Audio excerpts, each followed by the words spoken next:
সিদ্ধ চালের ক্ষেত্রে ৪৯ টাকা, সেটাও একই রকম মূল্য নির্ধারিত হয়েছে আগের মতো।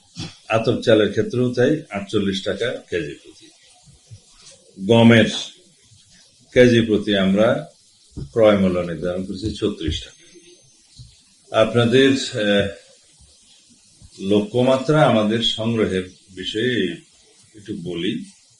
চলতি ২০২৬ সালের বোরো সংগ্রহ মৌসুম, এই বোরো ধান সংগ্রহের লক্ষ্যমাত্রা ৫ লক্ষ মেট্রিক টন, সিদ্ধ চাল ১২ লক্ষ মেট্রিক টন, আতপ চাল ১ লক্ষ মেট্রিক টন ও গম ৫০,০০০ মেট্রিক টন নির্ধারণ করা হয়েছে।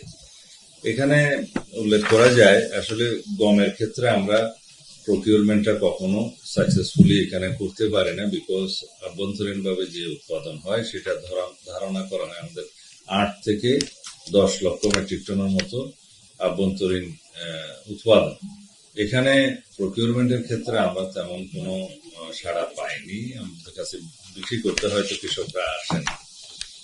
তো বলতে গেলে আমাদের এই ন্যাশনাল প্রোডাকশনের বাইরে যেটুকু চাহিদা জাতীয় ভিত্তিতে প্রায় ৮০ লক্ষ মেট্রিক টন নির্ধারণ করা হয়, মানে আমাদের অভিজ্ঞতা অনুসারে আর কি, যা আমদানি হয় সেই হিসেবে অ্যাসেসমেন্টটা করা হয় যে বাংলাদেশে মোট চাহিদা গমের ৮০ লক্ষ মেট্রিক টন।